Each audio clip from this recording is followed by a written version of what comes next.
সম্পদের লোভ successful career করার স্বপ্ন মানুষকে কতটা নিচে নামিয়ে দিতে পারে সেটা জানলে হয়তো বা গা শিউরে উঠবে। আজ আমি এমনই এক ভয়ঙ্কর সত্য ঘটনা শোনাবো। এটা শুধুমাত্র একটা গল্প নয়, এমনকি এই ঘটনাগুলো ইন্দোনেশিয়াও সীমাবদ্ধ নয়, বরং সারা বিশ্বেই এখনো অবধি ঘটে চলেছে। আজকের গল্প 2024 সালের ইন্দোনেশিয়ান হরর মুভি রাম্বুত কাফানের কথা বলছি। তো হ্যালো বন্ধুরা, কেমন আছো তোমরা সবাই? আশা করি সবাই খুবই ভালো আছো।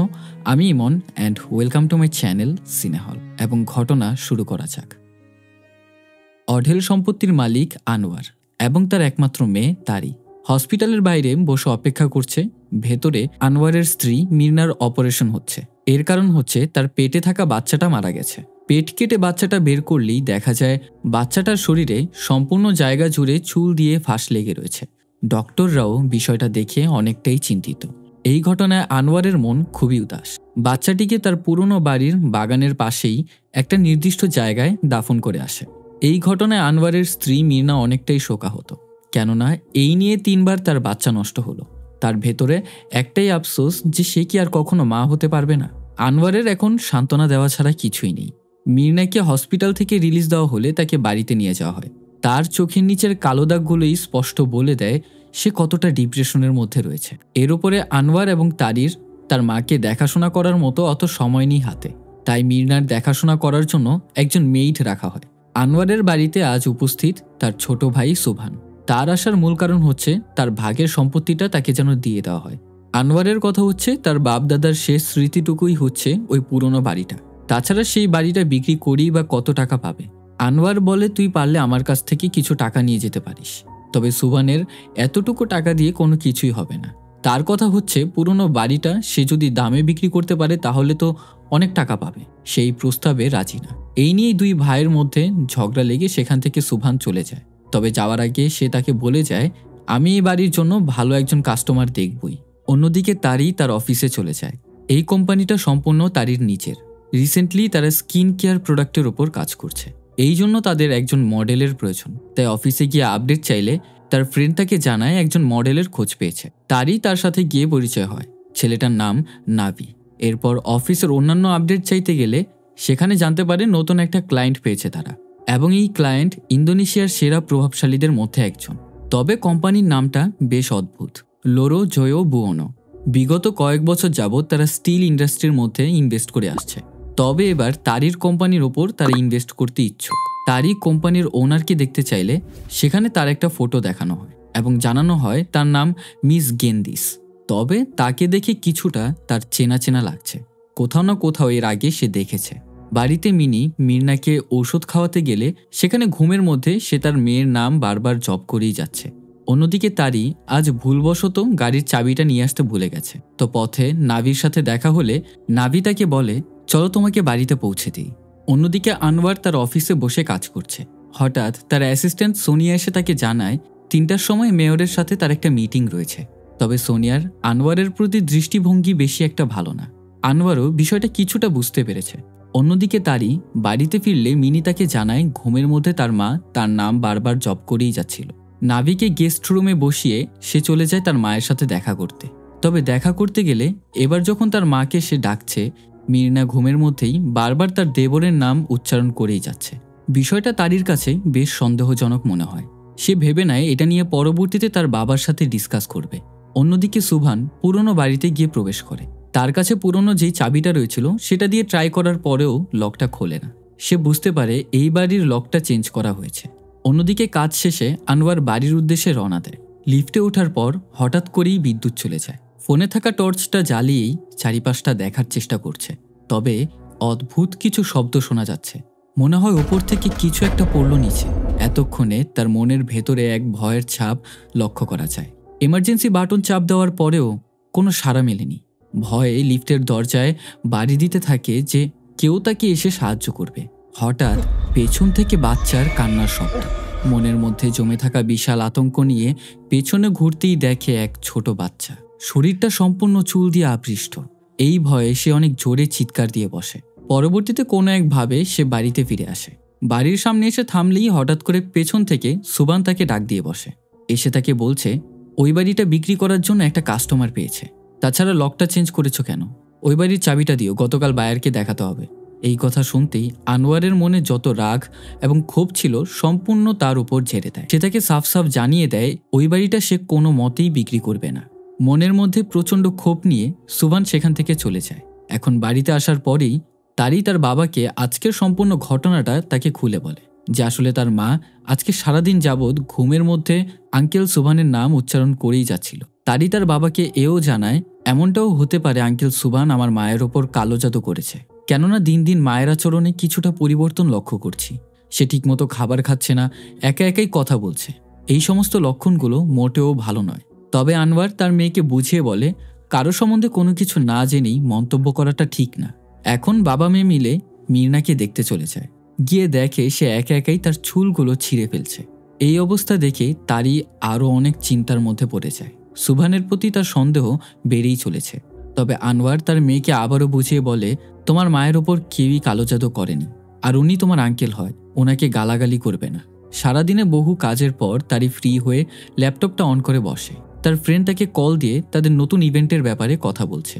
তবে হঠাৎ করেই জানালাটা ঠাস করে খুলে গেল। তারই কিছুটা ভয় পেয়ে জানালাটা লাগাতে চায়, কিন্তু দেখা যায় বাইরে তার মা দাঁড়িয়ে আছে। তার মনে প্রশ্ন, এত রাত করে মা এখানে কেনই বা থাকবে? তাই জোরে চিৎকার করে বলছে, মা তুমি বাইরে কেন? ঘরে প্রবেশ করো এখনই। সে তার কথায় সাড়া দেয় না। কথা না শুনলে এক পর্যায়ে সে বাধ্য হয়ে বাইরে যায়, কিন্তু দেখতে পায় তার মা সেখানে নেই। তড়িঘড়ি করে সে তার মায়ের রুমে পৌঁছাতে লাগছিল। হঠাৎ তার বাবা সামনে চলে আসে। আনোয়ার জানায় তার কাজের উদ্দেশ্যে এয়ারপোর্টে যেতে হবে। তবে তারই ঘরে গিয়ে পৌঁছালে দেখতে পায় তার মা সেখানে শুয়ে আছে। অন্যদিকে দেখানো হয় সোনিয়া একজন তান্ত্রিকের কাছে এসেছে। এখানে আসার কারণ হচ্ছে সে আনোয়ারকে তার প্রতি আকৃষ্ট করতে চায়। সোনিয়া কোনো একভাবে আনোয়ারের কিছু চুল জড়ো করে।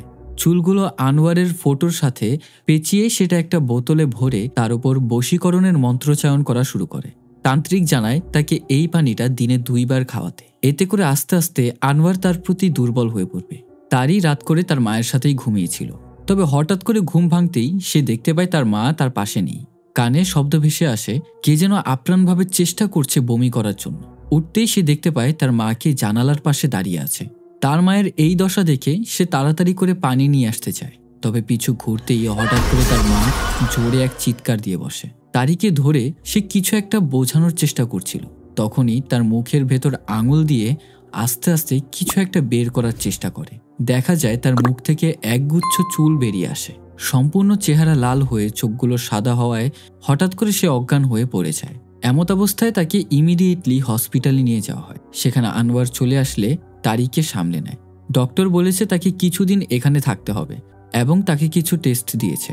এই কারণে তারই বাড়িতে একটা কল করে। তিনিকে জানায় তার মায়ের জন্য কিছু কাপড় নিয়ে আসতে। হসপিটালেই তার কিছুদিন থাকতে হবে। তো তিনি যখন ঘরের মধ্যে কাপড় গোছাচ্ছিল, হঠাৎ করে তার মনে হলো বাইরের জানালার বাইরে কোন এক বাচ্চার কান্নার শব্দ। এমনকি খাটের নিচ থেকেও এরকম শব্দ আসছে। যখনই খাটের নিচটাতে তাকায় সেখানে কিছুই দেখতে পায় না সে। যখনই সে উপরে তাকায় সে দেখতে পায় সাদা কাপড় পরে সে নিজেই একটা ছোট বাচ্চা নিয়ে বসে আছে। বিষয়টা দেখে সে প্রচণ্ড ভয় পায়। প্রেগনেন্সির সময় যখন একটা বাচ্চার বয়স 3 থেকে 4 মাস হয়, অথবা বাচ্চাটা এমন অবস্থায় থাকে যে এখনো অবধি তার চোখ মুখ কিছুই হয়নি, তখন সাধারণত সেটাকে ফিটাস অথবা বাংলা ভাষায় ভ্রূণ বলা হয়ে থাকে। এখন এই সব দৃশ্য দেখে তিনির কিছুতেই সহ্য হচ্ছে না। হঠাৎ করেই তিনির প্রচণ্ড বমি পাচ্ছে। পেছনে ঘুরতেই মীরনাকে সে দেখতে পায় যে কিনা রকিং চেয়ারে দুলছে। ভয়ে সেখান থেকে পালিয়ে চলে আসে। অন্যদিকে গেটের বাইরে সোবান বাড়ি দিয়েই যাচ্ছে। এই দেখে তিনি আরও প্রচণ্ড ভয় পায় এবং সে তার রুমে গিয়ে কাঁথামুড়ি দিয়ে শুয়ে থাকে। অন্যদিকে সকাল হয়ে গেছে, তারই তিনির ফোনে কল দিয়েই যাচ্ছে। তিনি এখন অবধি ফোনটা রিসিভ করছে না। হসপিটালে নাভির তারির সাথে দেখা হয়। নাভি তার আত্মীয়কে দেখতে এসেছে। নাভি জানতে পারে তারির মা অসুস্থ। হঠাৎ করে তারই দেখতে পায় হসপিটালে তার আঙ্কেল সুভান এসেছে এবং সে হসপিটাল থেকে চলেও যাচ্ছে। তারই নাভির কাছে রিকোয়েস্ট করে এই লোকটাকে ফলো করতে। বাইকে করে তারা দুজন সুভানের পিছু পিছু নিলে গিয়ে পৌঁছায় তারিদের সেই পুরনো বাড়িতে। তবে তারির মনে প্রশ্ন, এখানে সে কেন আসলো? নাভি তাকে জিজ্ঞাসা করে ভেতরটাতে গিয়ে চেক করলেই তো পারো। তবে তারই জানায় না থাক, আজকে আর কোনো প্রয়োজন নেই, বিষয়টা পরে দেখা যাবে। সেখান থেকে তারা দুজন চলে আসে। এখন আনোয়ার অফিসে কাজ করার সময় সোনিয়া সেই মন্ত্রপুত পানি চায়ের সাথে মিশিয়ে তাকে সার্ভ করে। তবে আনোয়ার সেই জিনিসটা না খেয়েই সেখান থেকে চলে আসে। আনোয়ার গিয়ে পৌঁছায় হসপিটালে। সেখানে গিয়ে প্রথমবারের মতো নাভির সাথে পরিচয় হয় এবং নাভি সেখান থেকে বিদায় নিয়ে চলে যায়। তারই তার বাবাকে জানায় তার মায়ের কোনো উন্নতিই হচ্ছে না। তারই একমাত্র সন্দেহ তার আঙ্কেল সুবহান, সেই হয়তোবা তার মায়ের ওপর কালো জাদু করেছে। না হয় কেনই বা মেডিকেল রিপোর্টের মধ্যে কোনো রোগ ধরা পড়বে না? এটা তো কোনোভাবেই সম্ভব না। তারই তার বাবাকে জানায় তার মাকে ইমিডিয়েটলি একটা কবিরাজের কাছে নিয়ে যেতে হবে। কিন্তু আনোয়ার এই কথাগুলোতে কিছুতেই বিশ্বাস করছে না। এই নিয়ে তাদের বাবা মেয়ের মধ্যে ভুল বোঝাবুঝি হয়। অন্যদিকে সুবহান আনোয়ারের বাড়িতে এসে পৌঁছায়। চুপচাপ গিয়ে আনোয়ারের রুমের উদ্দেশ্যে হাঁটতে শুরু করে। তবে তিনি সেখানে তাকে দেখে ফেলে। সুবহান আনোয়ারের রুমে গিয়ে তন্ন করে চাবিটা খুঁজছে, তবে সে সেই চাবিটা খুঁজে পায় না। তিনি এক পর্যায়ে সেই রুমের ভেতরে প্রবেশ করলে অবশেষে সুবহান তাকে দেখে ফেলে। আজ রাতে নাভি চলে যায় তারিদের সেই পুরনো বাড়িতে। তবে এখানে আসার তার উদ্দেশ্য কি? সম্পূর্ণ বাড়িটা জুড়ে টর্চ দিয়ে সে কি যেন খোঁজার চেষ্টা করছে। এক পর্যায়ে সে চলে আসে মির্নার মৃত সন্তানকে যেখানে মাটি চাপা দেওয়া হয়েছিল সেখানে। খোদাই করার পর বাচ্চাটাকে সেখান থেকে উদ্ধার করে। তবে তার উপর থেকে কাপড়টা সরাতেই বাচ্চাটার থেকে এক কান্নার শব্দ ভেসে আসে। নাভি সেখান থেকে মৃত বাচ্চার কাফনের কাপড় এবং মির্নার একগুচ্ছ চুল নিয়ে আসে এবং সে চলে আসে এক ডাইনির কাছে। এ বরং আর কেউই নয়, তারির কোম্পানিতে ইনভেস্টর মিস গেন্দিস, সেই যে কিনা নাভিকে এই জিনিসগুলো জোগাড় করতে বলেছিল। এগুলো জোগাড় করার আসল কারণ হচ্ছে বলিদান। এরা দুজন লোরো নামক এক দেবতার উপাসনা করে। গেন্দিস জানায় এই উৎসর্গের আসল কারণ হচ্ছে তারা শীঘ্রই অর্থ সম্পদের মালিক হতে চলেছে। শুরু হয় সেখানে ব্ল্যাক ম্যাজিকের চর্চা। নাভি সেখান থেকে চলে আসে। গেন্দিস একদিকে মন্ত্রচায়ন করতে থাকলে অন্যদিকে মির্না হসপিটালে কাফনের কাপড় দেখতে পায়। হঠাৎ করে সেই কাপড় মির্নার শরীরে এসে তাকে আঁকড়ে ধরে। এই কালো জাদুর চর্চা এতটাই মারাত্মক ছিল যে দূর থেকে বসেই মির্নাকে একেবারে শেষ করে দিচ্ছিল। তার শরীরের হাড়গোড় একে একে ভাঙা শুরু হয়। মনে হচ্ছে ভেতর থেকে তার শরীরের সবকিছু দুমড়ে মুচড়ে ভেঙে যাচ্ছে। এক পর্যায়ে সেই কাফন থেকে রক্ত পড়তে থাকে এবং হসপিটালেই মির্না মারা যায়। এই ঘটনাগুলো ঘটার সময় তারই বাহিরে ছিল। তবে সেখানে ফিরে এসেই তার মাকে মৃত অবস্থায় খুঁজে পায়। মির্নার মৃত্যুর খবর শুনতে পেয়ে আনোয়ার সেখানে তাড়াহুড়ো করে চলে আসে। এমত অবস্থায় ডক্টররা চাচ্ছিল এই কেসটা যেন ইনভেস্টিগেট হোক। তবে আনোয়ার এই কথাটা সম্পূর্ণ ঘুরিয়ে দেয়। সে জানায় এটা নিয়ে সে আর কোনো ঝামেলা চাইছে না, কেননা এমনিতেই তার মেয়ে অনেক ডিপ্রেশনের মধ্যে রয়েছে। দাফনের আগে তারই তার মায়ের লাশটা শেষবারের মতো দেখতে চায়। তার চেহারার এই অবস্থা দেখে সে প্রচণ্ড ভয় পেয়ে যায়। সাধারণত কোনো মানুষ স্বাভাবিকভাবে মৃত্যুবরণ করলে কখনোই দেহ এত তাড়াতাড়ি পচে যায় না, যেমনটা মির্নার ক্ষেত্রে হয়েছে। পেছন থেকে ফ্রিজারের গেটটা নিজেই খুলে গেল। তারই এক পা দুপা করে ভয়ে সেখানে এগিয়ে যাচ্ছে। এক পর্যায়ে ফ্রিজারের ভেতরে উকি দিলে এক পৈশাচিক দানবীয় অবয়বকে সে দেখতে পায়। পরবর্তীতে শুরু হয় দাফন কাফনের কাজ। মাটি দেওয়ার আগে যখন শেষবারের মতো মির্নার চেহারা থেকে কাফনের কাপড়টা সরানো হয়, দেখা যায় তার দেহ আগের তুলনায় আরো বেশি পচে গেছে। এই দৃশ্য দেখে তিনি আরো বেশি ভয় পেয়ে যায়। তার ভেতরে অন্যরকম এক ভয় কাজ করছে। দাফন শেষে সুবহান সেখান থেকে চলে যায়। সুবহানের কাছেও এই বিষয়গুলো একেবারে অলৌকিক মনে হচ্ছে। তবে আজ রাতে যখন সে পুরনো বাড়িতে যায়, কোনো এক কিছুর গন্ধ পাচ্ছিল সে। বাগানের ওদিকে পৌঁছাতেই সে দেখতে পায় গাছের মধ্যে সেই মৃত বাচ্চাটিকে ফাঁসিতে ঝুলিয়ে রাখা হয়েছে এবং এর থেকে পচা দুর্গন্ধ বেরোচ্ছে। তবে আজ সুবহান সম্পূর্ণ প্রস্তুতি নিয়ে এসেছে। আজ যেভাবেই হোক এই বাড়ির তালাটা সে ভাঙবেই। অবশেষে দরজাটা ভেঙে সুবহান বাড়ির ভেতরে প্রবেশ করে। তবে একটা নির্দিষ্ট রুমে যাওয়ার পরে সে অনেকটা অবাক। টেবিলের উপর কিছু অদ্ভুত কালো জাদুর জিনিসপত্র রয়েছে। পাশে থাকা আলমারির মধ্যে অনেকগুলো জার, যার মধ্যে অনেক মানুষেরই চুল জড়ো করা। সুবহান অন্য রুমে প্রবেশ করতে গেলেই হঠাৎ তারই এসে তার মাথায় আঘাত করে অজ্ঞান করে ফেলে। অন্যদিকে আনোয়ার তাড়াহুড়ো করে কোথাও যেন যাচ্ছে। সুবহান অজ্ঞান থেকে জাগ্রত হলে তারই তাকে খারাপ ভাষায় গালাগাল করতে শুরু করে। তারই তার হাত পাগুলো বেঁধে রেখেছে এবং তাকে একে একে প্রশ্ন করা শুরু করতে লাগে যে সে এই সম্পত্তির জন্য তাদের এত বড় ক্ষতি কিভাবে করতে পারল। তারই আরও জানায়, পাশের রুমে সেসব ব্ল্যাক ম্যাজিকের জিনিসপত্র দেখেছি আমি, এগুলো করে তুই কি পেলি? সুবহান তারিকে কিছু একটা বলার চেষ্টা করছে, তবে তারই তাকে কথা বলার কোনো সুযোগই দিচ্ছে না। এরপর সুবহান একে একে চিৎকার করে বলতে লাগলো, আজ যে তোদের যে অর্থ সম্পদ রয়েছে না, এগুলো একদিনেই চলে আসেনি। তোর বাবা এইসব ব্ল্যাক ম্যাজিকের মাধ্যমে এত অর্থ সম্পদের মালিক হয়েছে। এর উত্তরে তারি তাকে বলে তার বাবা আজ যে অবধি এসেছে সে তার নিজের যোগ্যতা এসেছে। সুভান এই কথা শুনে ক্ষিপ্ত হয়ে সে জানায়, ওই দরজাটার দিকে তাকিয়ে দেখ, দরজা ভেঙে আমি প্রবেশ করেছি। একমাত্র তোর বাবা এই বাড়ির মধ্যে প্রবেশ করে। তোর বাবা একটা লোভী, অর্থ সম্পদের জন্য অনেক নিচে নামতে পারে। অন্যদিকে আনোয়ার গেন্দিসের বাড়িতে গিয়ে পৌঁছায় এবং চিৎকার করে বলতে থাকে, তুই আমার স্ত্রীকে কেন খুন করেছিস? গেন্দিস তাকে জানায় এই সব হচ্ছে তোর নিজের কর্মফল।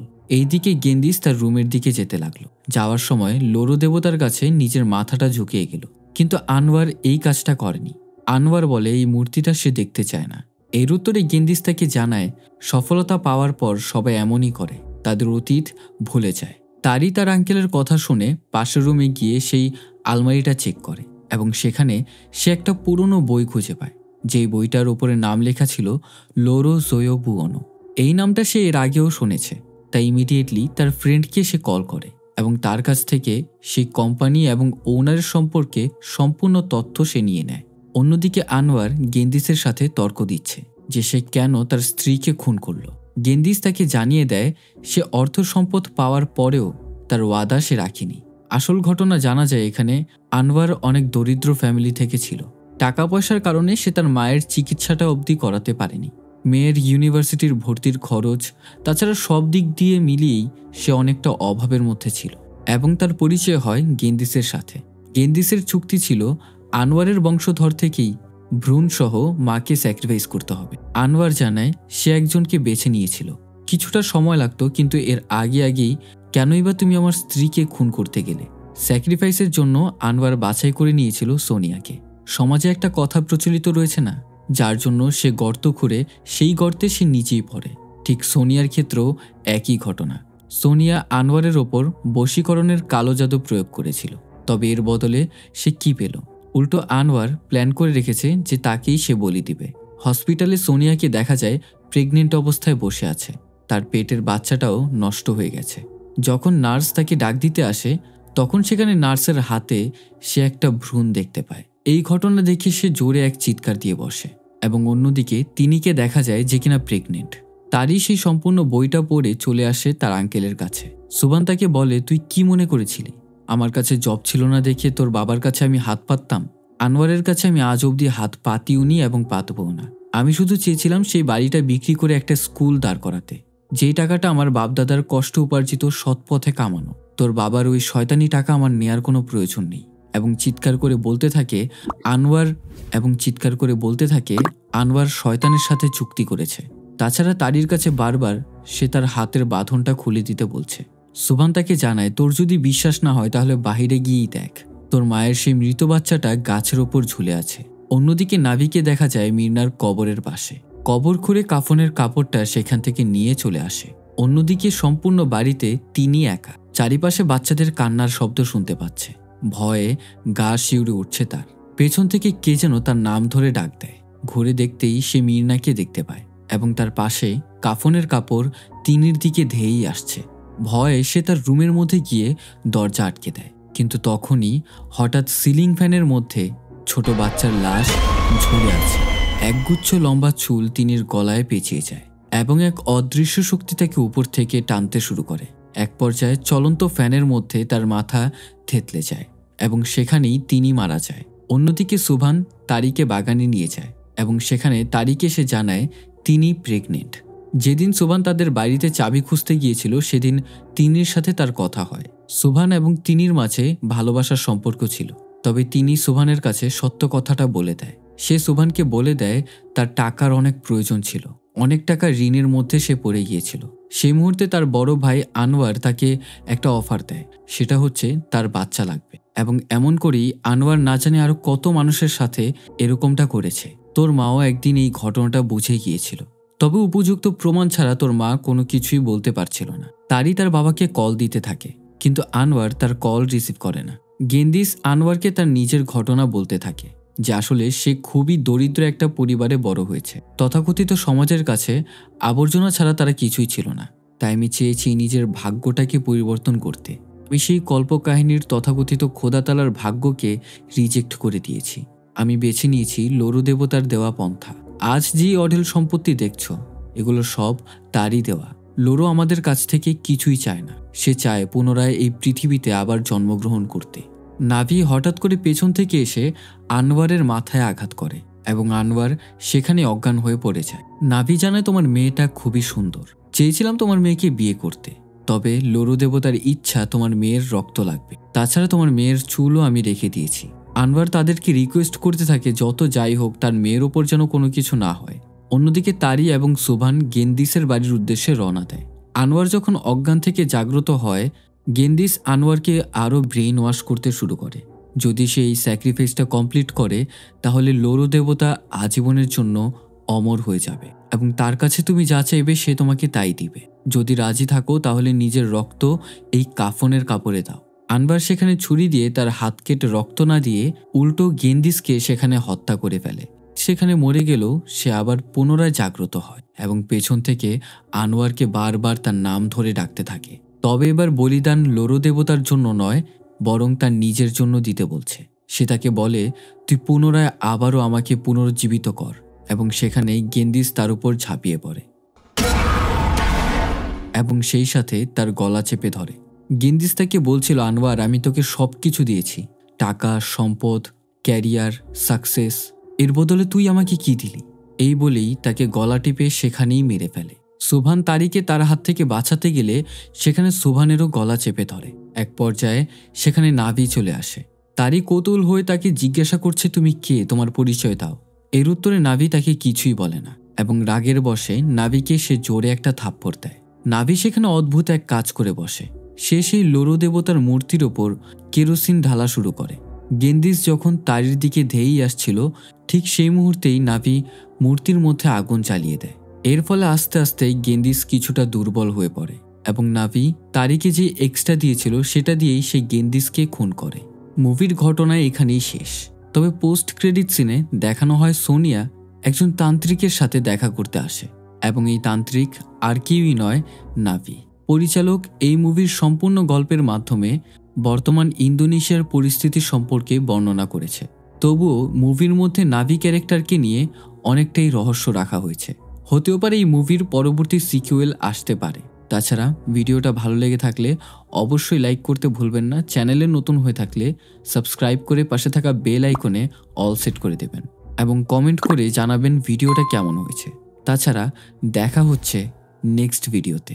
Till then, good by.